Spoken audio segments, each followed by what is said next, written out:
ગીરના સંરક્ષણ મુદ્દે મહાસંમેલનમાં સરકાર સામે ઉઠ્યા ગંભીર સવાલો, આંદોલનની ચીમકી.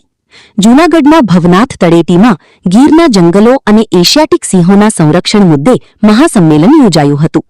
સંમેલનમાં સ્ટેટ બોર્ડ ફોર વાઇલ્ડ લાઇફના સભ્ય રોહિત વ્યાસે દાવો કર્યો કે છેલ્લા 20 વર્ષમાં ગુજરાતમાં જંગલ વિસ્તાર વધ્યો નથી, જ્યારે જંગલની જમીન ડાયવર્ટ કરવાની 1560 દરખાસ્તો કરવામાં આવી છે. સંમેલનમાં વન્યજીવ નિષ્ણાતોએ સરકારની વન નીતિઓ પર સવાલો ઉઠાવ્યા હતા.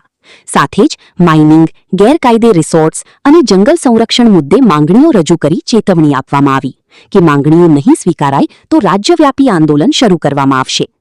રિપોર્ટર મૌલિક દોશી, અમરેલી.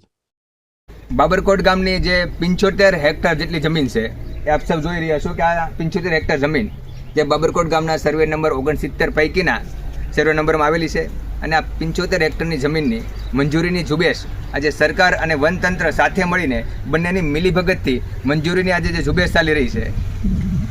જો એ માઇનિંગની મંજૂરી આપવામાં આવે તો બાબરકોટ ગામના લોકો અને સિંહો વચ્ચે ઘર્ષણ છે એ ખૂબ વધી જશે, કારણ કે આ વિસ્તારમાં 50થી વધુ સિંહો હોવાથી આ વિસ્તારમાં જો માઇનિંગ થાય તો સિંહોને રહેવું, સિંહોનું જે ઘર છે એને નુકસાન પહોંચશે, જેના કારણે આની જે મંજૂરી ન આપવામાં આવે એવી અમારી વિનંતી છે. કારણ કે એક બાજુ અલ્ટ્રાટેક સિમેન્ટ કંપનીનું માઇનિંગ ખૂબ જ મોટું, ગુજરાતનું સૌથી મોટું માઇનિંગ લીજ માનવામાં આવે છે, એ બાબરકોટ ગામે આવેલ છે.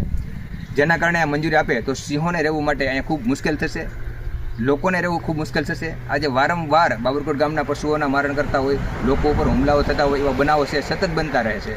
આથી આ મંજૂરી આપવામાં આવે તો એક બાજુ સમુદ્ર આવેલું છે, બીજી બાજુ જંગલ આવેલું છે અને એક બાજુ માઇનિંગ હોય એટલે સિંહોના છે એ જીવને જોખમ વધી જશે, માનવના લોકોને જીવને છે એ જોખમ વધી જશે. આથી આ માઇનિંગની મંજૂરી છે એ ન આપવામાં આવે એવી અમે સરકારશ્રીને વિનંતી કરીએ છીએ. અને જો આ વિનંતી અમારી સ્વીકારવામાં નહીં આવે અને વન વિભાગ અને સરકારની મિલીભગતથી સિંહોના જીવનને નેવે મૂકીને, માનવ જીવનના જીવને નેવે મૂકીને જો મંજૂરી આપશે તો ઉગ્ર આંદોલન કરવાની અમારી ફરજ પડશે.